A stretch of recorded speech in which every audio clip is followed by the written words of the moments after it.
So what is good, y'all? Daniel Contreras here, from founder of New Era Barbering. And I thought of doing at least an interview with one of the students inside of the program. This is Chris, for those that don't know, South Bay Chris on Instagram. Welcome, Chris. Thank you for taking out the time. Hey, what's up, everybody? My name is Chris, aka South Bay Chris, and I'm, ready for it. Hell yeah. Um, I guess for the people who don't know who you are, of course, already went through Instagram name. Kind of give us a little background about you. You know, I know you're young. A lot of people who do know about you know that you're just a young killer. But for those that don't, where are you from? Kind of give us a background story of like how you started cutting hair and like really where are you at today? So I'm from LA, born and raised here in LA, Los Angeles, California, the West Coast, and I'm 21 right now. And I started cutting hair when I was 17, a senior in high school, and it started off as just like something like just fun, like a little hobby that I was doing. I never thought, never in a million years that it would turn into like what it has turned into today. Yeah. And and yeah, so like I started cutting hair. As soon as I graduated high school, I remember my parents telling me like, "Yo, you got to go to college," and I was like, "No," like, because I hated school already. I just can't sit in the class. I didn't like none of that. So cutting hair, once I started making like a decent amount of money cutting hair, I was like I'm good doing this. Like I don't even. I was like, I remember working at Arby's for like 8 months, and that's what supplied all my gear to all my equipment to cut hair. And then once cutting hair started making me like the same amount or a little bit more that I was making at Arby's, I was like, yeah, I'm out Arby's. And then so I did from Arby's. I graduated high school, and then that fall after graduating from high school, I enrolled in barber school, and because that's when I knew that I wanted to be a barber. And my cousin Et the barber, he's the one that kind of really like inspired me, put that like entrepreneurial mindset in me of like, yo, bro, like you can do a lot with this. You know, you like he kind of put the like as a young kid, he kind of put instilled the mindset in me of like that to want to succeed and want more in life. Like after like the things he would tell me, I remember I just like I wanted to be a like I know I wanted to be a millionaire after that. I know I didn't want to just like so even just cutting hair, I was like I'm eventually I'm gonna want to do more things besides cut hair. But and then so I started cutting hair. I went to barber school, and then like a year, like 10 months after signing up for barber school, I remember seeing all these barbers on Instagram popping off, like, and Daniel Deluxe was one of them. So he was one of the barbers that I was watching. And the summer of, I believe it was 2018, that's when Daniel, I seen he was coming out with a course. And I was like, damn, like what, like, why not like learn from the master himself, the dude that's got his Instagram at like 150K on Instagram, like got videos going millions of views. I like in my mind, I was like, I'm gonna learn from this guy. And when he dropped his course, I was like, I believe I was like your first student ever. Yeah, you were the I hit him up first. right away. I was like, bro, how do I get the course? You were like, if I remember correctly, you were the like because that first course, you were the first one who bought the actual course, and then also it was like maybe a month later when I was like, okay, I want to actually start mentoring people, and you were like the Yeah, first one too. I think we hopped on a call. I remember I was driving back from LA, yeah. um, and you were just like so like about it. You were like, dude, I want to start up, and I guess like that could be a good segue. Um, like why did you all of a sudden just because like I know there's like a lot of young barbers in the industry Yeah. building up. I guess what drove you to like I guess seek out to grow more because you weren't doing bad at that time if I remember correctly. Like what were you Yeah. doing business wise? I was charging like $30 and making anywhere from like 1,000 to 1,500 a week. Like I remember hitting like 1,500 in a week and being like, damn, like I had an amazing week, like For an like 18-year-old though, that's not bad. Like that's yeah. pretty solid. So That's why too. Like I at the time I didn't think it was bad either. So that's why I was like, man, like I'm not gonna go to college. Like I'm just like I'm gonna cut hair. I'm gonna be like this is what I'm gonna be in like this industry. I'm like this is like, and I remember just go like seeing you guys like you succeed too. It was just like and taking this to like new heights. I was like, man, like I'm gonna get there too. nice. I guess before, like, give me like an overall view, and also the listener an overall view of like what your business was like before. I know you were charging $30. I mean, if I remember correctly, you were working pretty like what we talked about with the hamster wheel. You're working pretty hard. Like, Dog, what was kind of like your dog schedule shit like? out, bro. Like, man, I was cutting from. I remember cutting from like 6 a.m. up until like midnight, 1 in the morning. I swear, like they're like people, like my family members, friends, like old clients, like they all know this. Like I was grinding it out. Like it was a grind. Got it. And that was, I mean, of course, like just to kind of keep up like with the 1500. I mean, also too, you just have like that natural instinct, which I think is very rare for Yeah. like a lot of young barbers. Like you said, you had like the big dream. Um, I guess with you, like what, I mean, obviously being young, that was 18. You're what, 21 right now?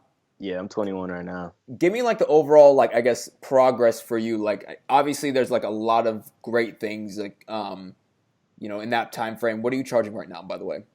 Right now I'm at 100 bucks a cut and 120 with haircut and beard. Nice. Um, Obviously there's a lot of things that go into like a lot of Yeah. motivation locking in. Give me some of like the biggest, I don't want to even say pitfalls, but just more of like for the listener, like, the struggles that you had just going from that $30, 6 a.m. to midnight barber overwork to like where you're at right now with your business. Some of the struggles, I mean, it just takes a lot of getting out of your head. And as far as like getting out of your head, what I mean by that is like overthink. When you're young, I feel like you over like thinking. Even today, these are things that I'm working on currently. Like, and I'm not perfect at it. You have to practice every day. But like overthinking and thinking about like, I guess what other people think. But you have to really just like not care what anyone thinks, because at the end of the day, it's like, is if that if like whether it's family or friends or just like even your clients, like that. Sometimes you build close relationships with, like, you can't be scared to raise your prices. You can't be scared to make leaps for yourself that are going to benefit you, because of worrying about like how's this person going to feel about it, like. And I remember like people would tell me like, bro, you're in, like, I remember when I was charging 30 bucks, like that wasn't even that normal back then, like for people in my area. Like people were like, damn, 30 bucks, like, like. And now I'm at 100 bucks, so it really just like you just can't get in your head too much about what other people are going to think, or like what, because at the end of the day it doesn't matter. Like those people aren't paying your bills. They're not living your life. You have to do what makes you happy, and what's how you, and what's going to help you grow for yourself. Yeah. Yeah. I think too, like, cause I mean, of course I've been along with you on this damn journey too. Like just Yeah. working and like getting through these pitfalls. I think the one thing that's always like stood out to me is just like, just that resiliency of like once you kind of figure out that thing, like you kind of just lock back in and really go hard. Even right now, I think a lot of people don't know what you're doing in your business today, like per week, per Yeah. month, and it's like vastly different. I guess for you, what's the mentality when you lock back in? How do you stay in like that zone of just um, really pushing the business forward? Because even for me, I'm always impressed, like seeing you once you get locked back in. I'm like, Chris is fine. He can do the next step, right? So what is that in you? Is it just something natural? Is it just something that you like? What's that tweak in you? It's just like when I lock back in, I really just focus on what I need to be doing. And there's going to be outside noise. There's going to be those negative thoughts that come into your head and all that stuff and things like that. But you really just have to like what I tell myself when I wake up is I just be like I'm healthy, I'm alive, like I'm here today, like I'm not sick, I'm not missing any legs, I'm not missing any, like there's people that have it way worse. So I'm like, what is there for me to complain about? Like there's no reason why I shouldn't be going hard as fuck every single day, being locked the fuck in. Like there's no reason. I'm good. So it's like I'm blessed to be here. So like I'm just gonna give it my all every single day on every single haircut. Get those videos in, posts, and just that's pretty much what I tell myself, is just like, you're good, bro. Like there's people that have it way worse in this world. I have a house to live in, I have a roof over my head, I got a bed to sleep in. So as corny as that sounds, like it really is true. Like when you think about it, you're like, damn, like I'm blessed. Like because we as people we stress about the like things that don't even matter. If you think about it, it's like that doesn't even matter. So why am I putting so much power into that situation that doesn't matter at all? So it's Hmm. like I try not to focus on little things like bullshit that people worry about every single day, like, and just like whether it be with friends or like a girl or anything like that. Like it's just like that doesn't matter. It's like I'm just gonna focus on myself, my business, and that's it. If I'm here today, then I'm gonna go hard. Nice. I guess too, like, I mean, I think you could probably pinpoint this better than I can because, um, I guess what have you noticed or seen has been the biggest difference from like South Bay Chris when he was charging like the $30 before we started working together to somewhere like even today? You're making like 4K a week and stuff like that. What Yeah. what has been the biggest difference whether it be mindset, whether it be business approach, whether it be just, I mean, something just overall. What is that like that thing that was missing? The biggest difference is not is like not being like not being like because like not being too humble and too nice, Mm. and just like having like that, just kind of like that when you step on that, like Jordan or Kobe, when you step on that court, they have that killer mentality of like, you might be my friend off the court, but once we're on this court, like I'm gonna destroy you. So it's like before, like after that mental switch in my head, like of like, all right, like I need to have this like really focused, locked in, like I'm gonna like go all in and just like win this fucking game, like type of mentality. Like before, I used to just be like way too nice, way too humble, like really like trying to people please everybody, and that'll really be your biggest downfall. Like don't get me wrong, you definitely want to be humble, you want to be a good person, you want to have good morals and things like that, but like you don't like you have to have that other side of you too, that just like is like when you like the Jordan Kobe side, like when you step on that court, like I'm here to win. Yeah, yeah. I think. I mean, And that's something that you've definitely helped me with, instill in me, is like get that like other side, that other side of you. yeah, because I mean, I know I think a lot of barbers too, like when they first, not even when they first start out, because it could be when even when they're like older too and have families, like they'll give people passes or like give people like free rides, discounts, or even just Yeah, um, try to help people out without like building up their business. And I think that's where I don't. I mean, what's kind of like your overall take on like the barber industry today? Like, where do you see it at in your eyes? man, I just see it as like an industry that we're not like we're not taking it as serious as we could be taking it. You know, like we're not like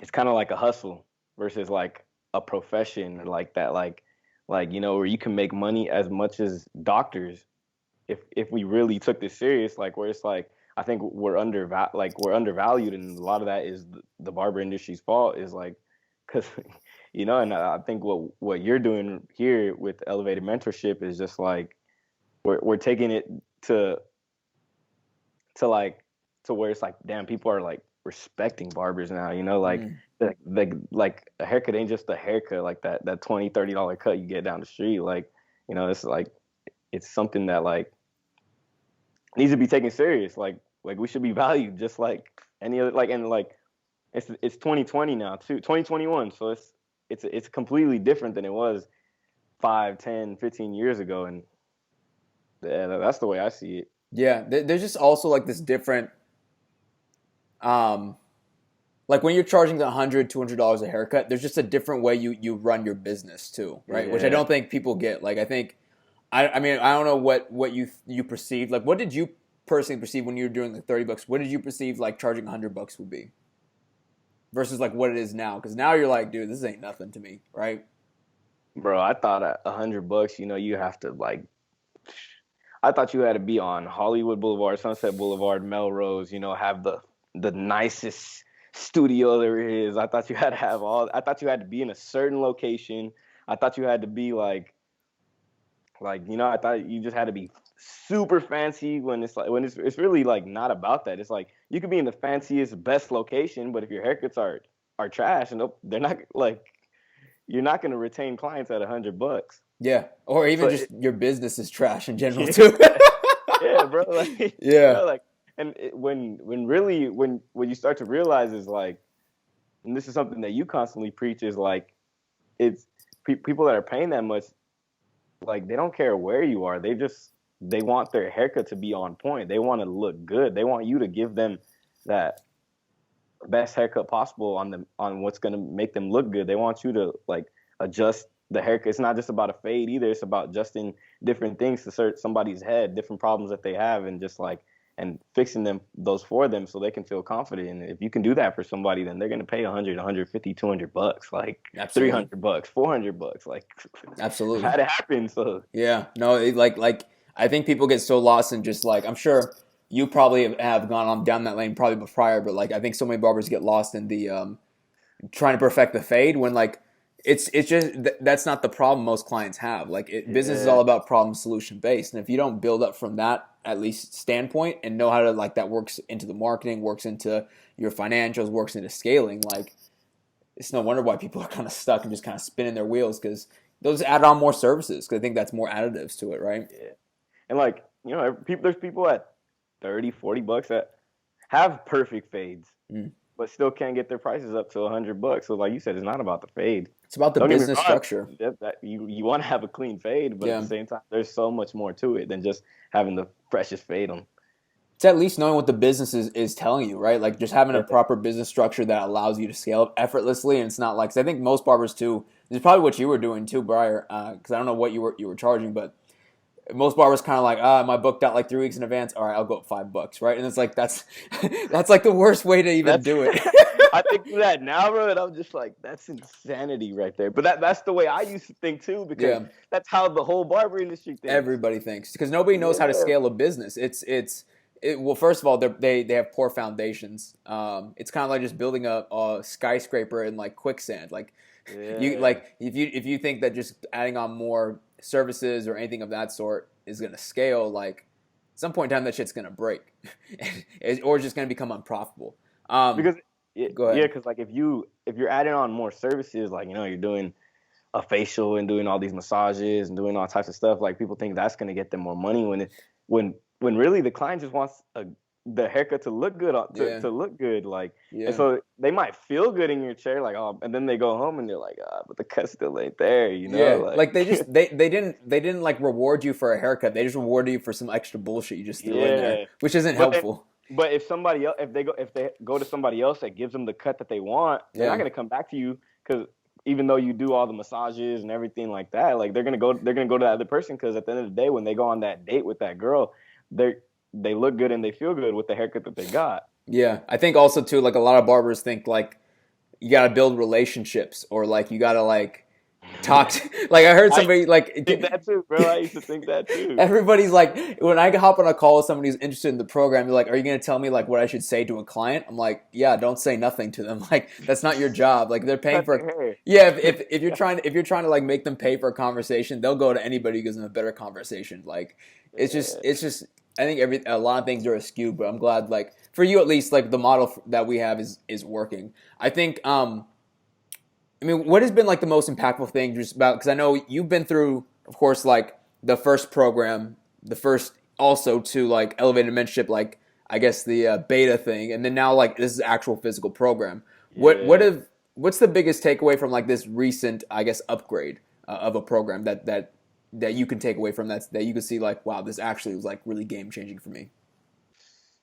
Just the everything that you have put in the program that like that goes into the business side of things because I never knew any of that, like all the tracking that you do with numbers, money coming in, with content, like everything, like all the numbers that you got going in, all the graphs that you got, like everything, all that business side of stuff. I think is I would say like a lot of barbers don't really like know about that type of stuff too. Yeah, So that was a big game changer for me with now that it's the program is really like a physical like up and going like program, and there's you know tons of barbers coming in and seeing success. yeah. No, I think because I think the biggest thing I've seen too is like we've just gotten. I think the industry too got so in love with like the viral views instead of just like what actually like converts on a client, right? Like what Yeah, actually affects the business. And sometimes like the most viral video will have such a negative impact. And I think that's where people I mean even like people look at you now like so I was always kind of like on a podcast almost mocking them like go ahead copy South Bay Chris because that's not what he's doing in his video content like that's but I remember when we were like when I first started with you, and then my videos started popping off, and yeah I was doing like covers and stuff like that, and everybody would see my videos getting like 200,000 views, 300,000 views, 400,000 views, and they'd be like, so like literally like a month later, all you see is just everybody everybody doing it it's same, like they just same covers. yeah, it was monkey see, monkey do, but like they didn't understand what was going on the backside of the business, like what you were like looking at, like how we were manipulating that to like because business is all like an organism, right? It all talks to Yeah, itself. But I think most barbers just hyper focused on like the marketing and like, oh man, let me go ahead and like let me make this face crazier. how can I get 100,000 views? But it's like Yeah. it's not just like and then they want to do all the crazy stuff Yep. and They're and optimizing for but the wrong that thing. doesn't bring in clients, especially Yeah. the clients that are going to be playing 60 plus. Yeah, the optimization point always has to be how is this going to affect my business in a positive way or a negative way? And most And people, I think, especially in the industry, I mean, things so like I'm still surprised how wide open it is, and like, I mean, just because like with the tools that you have and everybody in the program has, it's just fucking easy at this point for you guys. yeah, I guess kind of like wrapping up. What's like some advice, of course, like that you would give to like a younger barber coming up right now in the game? Because of course, like I think a lot of younger barbers look up to you. Of course, you just turned 21, already charging yeah. $100, and you're very down low. Like you're just about your business. What is that advice you would give to that individual? Um, that's kind of like again too cutting in their garage, kind of maybe similar situation as you. I would say literally just focus on yourself, focus on your business.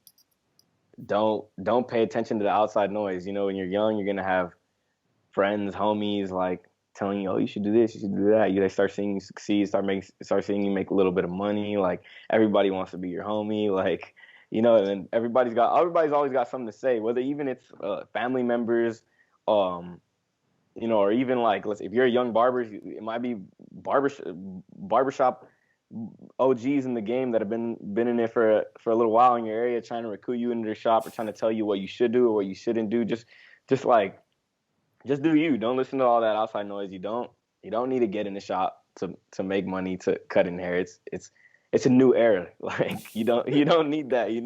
The small plug. Yeah. I guess I mean I did want to ask one more question because I mean I don't think I even covered this in so far, but how has that even affected you being so young? And there's like a lot of like older, I don't want to say OGs, but just guys who are older than you in the industry trying to like be in your ear of like, oh, this is what you should do. I mean, has that Yeah. affected you at all? And like, I've had plenty of that. Like I've yeah, had plenty of that, and I just always like I knew in my heart that I was like I don't like something would tell me like don't listen to this guy like and luckily I always went with that like and so it didn't before it kind of would affect me at times like because people would say things or like like and then but now it's just like now when you have that I don't give a fuck mentality like you're not paying my bills you really don't care. what was some of the conversations that would come up with that? um Sometimes it would just be like that people pleasing mentality of like damn like sometimes like I'd be scared to tell people no or Mm, like or tell people like just straight up how it is and so those are like and then it would just like make me feel more like just like shit kind of mm, but I grew out of that and now I really just don't care like nice. I just do me and that's a big that's like really big especially for young barbers is don't care what other people think just the way I look at it is if somebody's not where I want to be I'm not going to listen to you. Mm, like like if you're not where I want to be in life why would it like you listen to people that are where you want to be. That's how you're going to get to where you want to be, not by listening to others that because everybody's always got something to say. Everybody's always going to try and give you game, but not everybody's game yeah. is is good game. Yeah, I think also too sometimes like when especially when any human is like lost or just doesn't know what to do, especially like a young Yeah. barber for instance, just any barber in general, not knowing what the heck to be doing with their business or direction wise, how to make things grow, maybe they're struggling. Like you kind of almost that's a very danger zone, right? Because like you almost will latch on to anything that anybody's willing to give you. You're very vulnerable in those states of mind of Yeah. like of that scarcity of like you're very vulnerable in those states of mind because then you can really just listen to anybody like you said like Yeah. it's that danger zone so be very careful. Yeah, because like you're in survival mode, and you're just like anybody who gives me anything, like I'm just gonna, like you're gonna adopt it and like try to Yeah. work at it, and I think that's why most barbers too like, um, get into like that hamster wheel cycle of just like overworked and like system of like why isn't this working for me? Why isn't this like running up the numbers that I think it should have?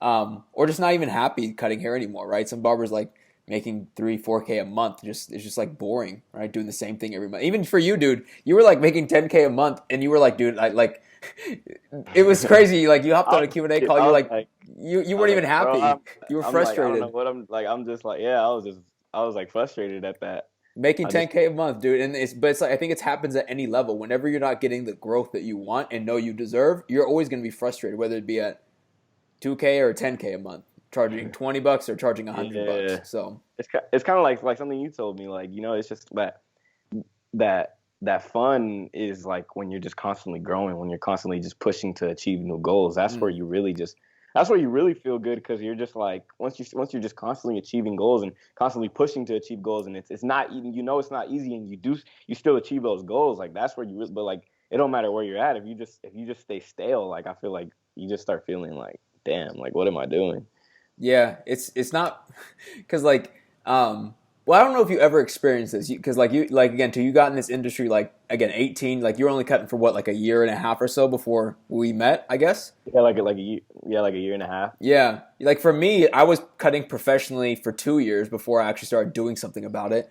But it just gets like it's just like you have to like drag yourself out of bed to do the same thing again to make the same amount of money, and it's just like at the end of the day, you're dead tired. And you're like, fuck, it's only like Wednesday. I got this damn thing over again. Like I got 3 more days left of doing this thing until I get a day off. Like at that point in time, you should know like whatever you're doing is not working for you. Um, I guess like kind of give us like a foreshadowing of like what you got coming next. I know you're at 100 right now. What are you looking to do next in terms of like your business wise, and just kind of like a look into the future?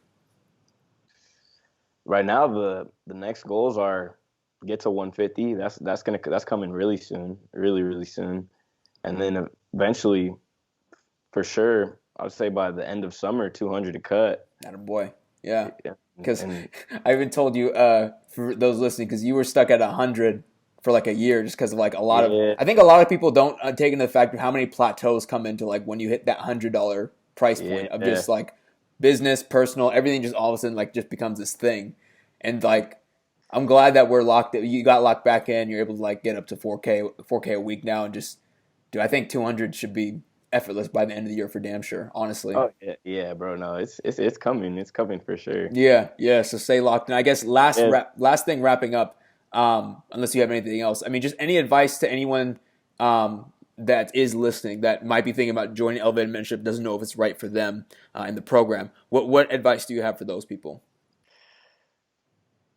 invest in the program. No, but seriously, like, invest in the program. Like, I remember telling people back then, like, bro, you guys should like check out Deluxe's program, check out his courses, check out his mentorship program. Be like, nah, bro, that's a ripoff. This and this and that. Like, I'm like, all right, bro, like, all right, but everybody, like, that saying, everybody like got money for Jordans, everybody got money for weed, everybody like, but Yeah, everybody got money for the nights out.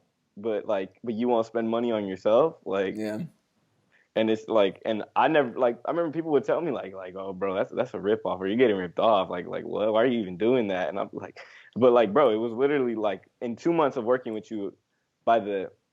Started working with you like in August.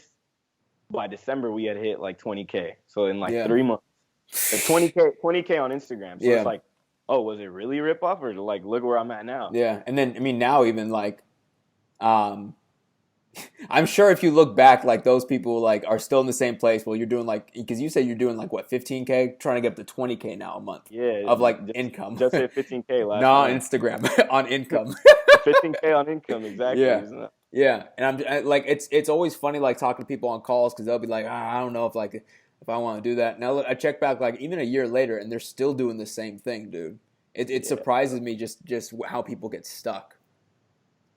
And it's because everybody has like that mentality of just like they don't they're skeptical to like invest in themselves. Well, I think there's everybody should be skeptical, right? Because like Yeah, otherwise, everybody be getting scammed out the ass out yeah. here. It definitely don't get me wrong. You want to Yeah, like you want to do do your your due research of diligence. what you're going into, but Yeah, like with you, I wasn't skeptical at all, because I was like, all right, this guy has the results that I want, yeah, so I'm gonna listen to this guy. And yeah, the results were coming in as long as I was putting in the work. Like don't get me, you get like it's like you have to put in the work. Like even like when we first started, like that first year in the elevated mentorship, I was still working like like a dog. Like I was yeah, still going 6 a.m. to midnight and just But I was like, but that's what it took for me to get to 30, from 30 to 40. Then I went up to 50. Then I went up to 60. And at the same time, posting content every single day, recording content. I remember I would cut all day from 6, 7 a.m. up until midnight. Midnight would be my last cut coming in. I would film that a video on like from like midnight to like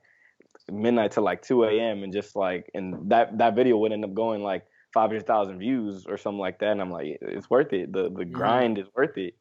Yeah, it's just that that time delay, right? Like you have to. There's always an effect to the action that you take, um, or a reaction, I should say, to the action that you take. And I think some people they just don't have the grit. Like I see too many times, like even just barbers is like in the industry, they'll try something like the barrier for entry for a business to build a business, especially where up you're up at, dude, is like it's hard. Like I remember I really had to push you to like not like just going from 60 to 100. I had to drive down to LA to be like tell you. I remember you came and you were like, we went out to eat some lunch, and you were like, bro, why the fuck aren't you at 100 already? You're like, raise your prices today. And Yeah. I was like, all right, say less. And then Yeah. I did. Yeah. Yeah, but that's not anybody listening. Don't think that if you charge 60, just raise to 100 because you might break that thing. But like, 'cause No, no, no. Everything was there in order for me to go up to yeah, 100. yeah. Because I've even had some people that like DM me. They're like, dude, I saw somebody else in your program go up to this price, and I went up to this price, and I don't have clients. What the hell? I'm like, that's not the point, dude. Like, I'm like, that's bad.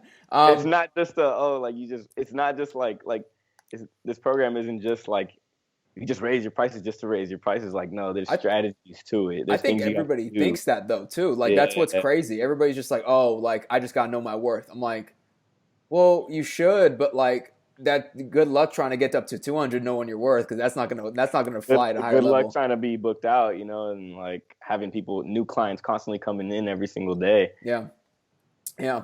Anything else that you want to say? Last words before we wrap up here, dude. And invest in yourself. That's that's pretty much it. Invest in yourself. Don't listen to outside noise. Don't listen to people that aren't where you want to be. Listen to if you want to be somewhere, seek those people that are where you want to be. Awesome, dude. Chris, thank you so much for your time, dude. Love you, No bro. problem, bro. Thank you for having me, bro. Love you too, bro. Yeah, and dude, so much more to come. I'm sure that Yeah, this. I'm excited. I'm sure this interview is going to age well too. By the time you're charging 200 to 300 a cut, so thank you, dude. Hey, it'll be dope to look back on it. Facts, dude. Appreciate All it. right, bro.